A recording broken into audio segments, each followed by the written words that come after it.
Hello friends, welcome to Radiant Pharma where you can enjoy humorous learning. Today we are going to discuss the classification of oral hypoglycemic agents with some tips and mnemonics which will help you to understand and remember the classification easily. Before starting our classification, let us know the definition of oral hypoglycemic agents.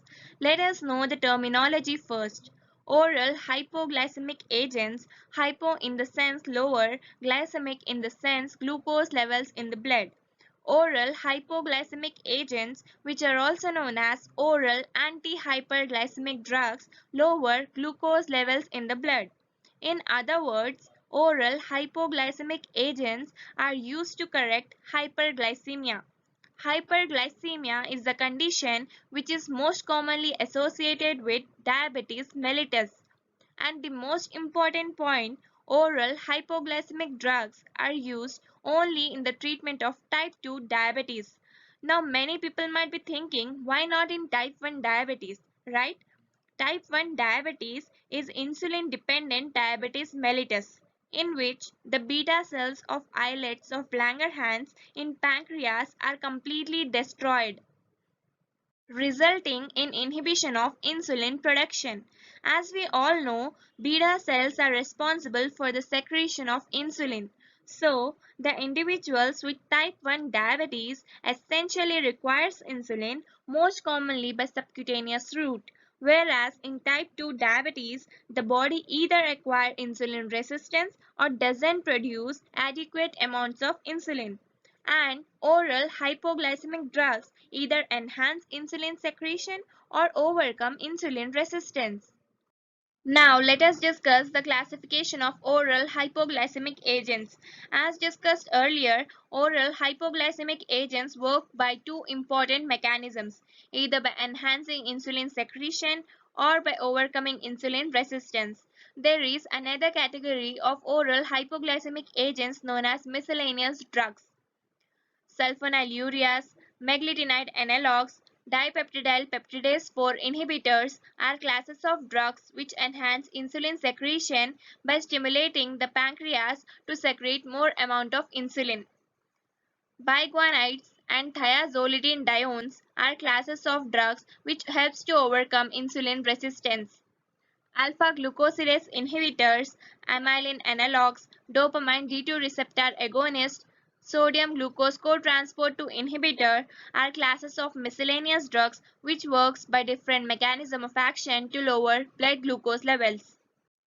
Now I am going to tell you the simplest way to remember this classification with the help of mnemonics.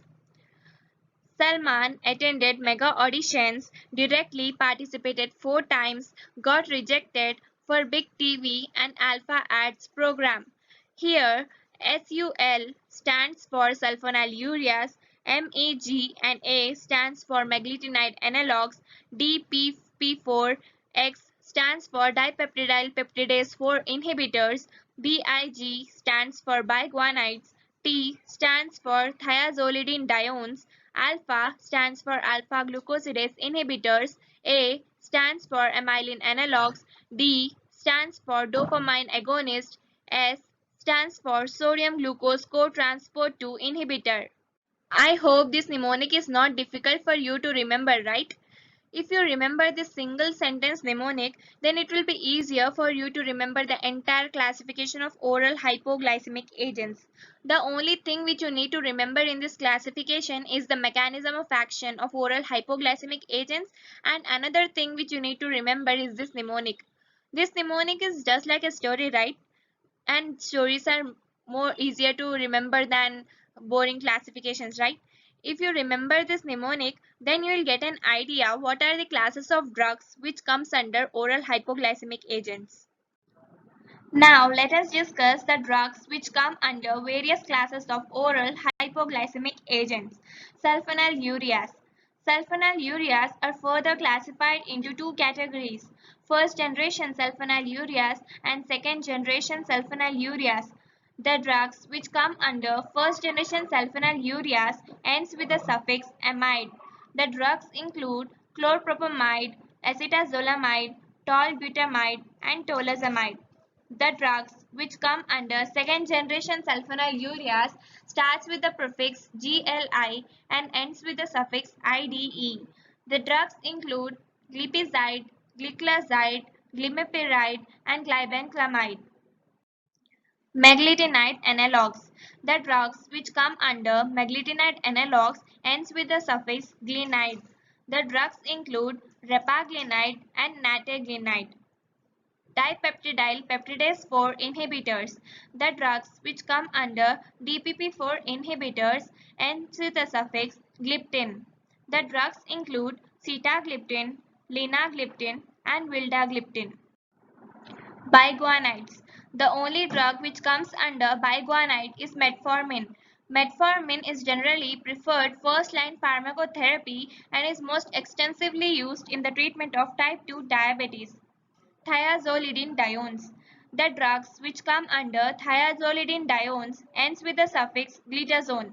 The drugs include rosiglitazone and pioglitazone. Alpha-glucosidase inhibitors. The drugs which come under alpha-glucosidase inhibitor most commonly ends with the suffix -bose. The drugs includes acarbose, voglibose. The exceptional drug is miglitol. Amylin analogues. The only drug which comes under amylin analogues is pramlintide. Dopamine D2 agonist. The drug which comes under dopamine agonist include bromocriptine, sodium glucose cotransport 2 inhibitor. The drugs which come under sodium glucose cotransport 2 inhibitor ends with the suffix glyphosine.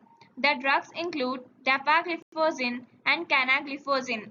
These are a newer class of drugs approved for the treatment of type 2 diabetes. Now, let us discuss some interesting facts related to diabetes. Diabetes is one of the leading causes of death in the world. High blood sugar causes the buildup of bacteria on teeth, which is nothing but plaques. Diabetes can damage the nerve that controls the way food moves through stomach and intestines. High blood sugar levels causes the body to lose fluid and lead to infections, itching, and dryness. Type 2 diabetes can be prevented by 30 minutes of moderate to intense physical activity on most days, and a healthy diet can drastically reduce the risk of developing type 2 diabetes. Thank you for watching. Please do like, share and subscribe our YouTube channel Radiant Pharma, and do not forget to press a bell icon to get notified whenever we post a new video, and even follow us on Instagram for new updates.